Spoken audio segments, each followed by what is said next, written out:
তো আমি আজকে ডিবি অফিসে আসছি আরুল স্যারের সাথে দেখা করতে। এই সমস্ত পোস্ট দিয়ে আমাকে বিব্রত করার চেষ্টা, সেটার নেগেটিভিটি এইটা সেটা নিয়ে বহু রকমের পোস্ট, যেটা আমার অনেক ফ্যান ফলোয়ার আছে যারা বিভিন্ন জায়গায় আমাকে যারা দীর্ঘদিন ধরে চেনে, তারা জানে আমার অ্যাক্টিভিটি সম্পর্কে, আমার লেখালেখি, আমার জীবনযাপন, আমার খাবার দাবার, আমার কবিতা, আমার গান ইত্যাদি সম্পর্কে যারা জানে, খুব গভীরভাবে জানে, তারা জানে যে এগুলো ফেক পেজ।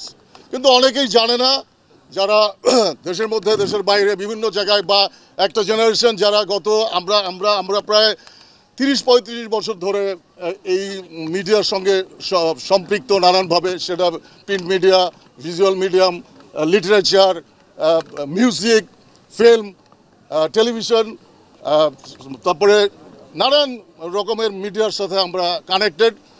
তো সবাই জানে, আমার বন্ধু বান্ধবরা জানে, আমার সাথে যারা কাজ করে, আমি যাদের সাথে কাজ করি তারাও জানে যে এগুলো ফেক পেজ। এই সমস্ত পেজ থেকে উস্কানিমূলক পোস্ট দিয়ে, নানান রকম পোস্ট দিয়ে, সরকার প্রধানদের বিরুদ্ধে পোস্ট দিয়ে তাদেরকে মানে আমাকে তাদের এই সমস্ত পোস্ট দিয়ে আমাকে বিব্রত করার চেষ্টা, এবং অনেকের কাছে ভুল বোঝার ভিতরে নিয়ে গেছে এই সমস্ত পেজ। তো আমি আজকে ডিবি অফিসে আসছি আরুল স্যারের সাথে দেখা করতে।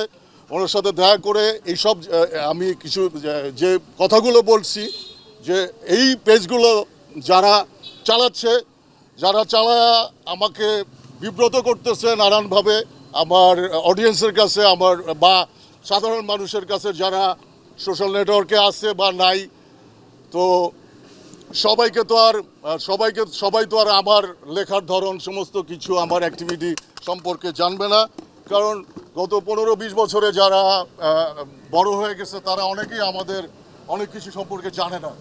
সো আমি এখানে আসছি স্যারের কাছে, আরুল সাহেবের কাছে আসছি এইগুলো যারা করতেছে তাদেরকে খুঁজে বের করে দৃষ্টান্তমূলক আইনানুগ ব্যবস্থা নেওয়ার জন্য, আসলে এই জন্যই আমি আসছি।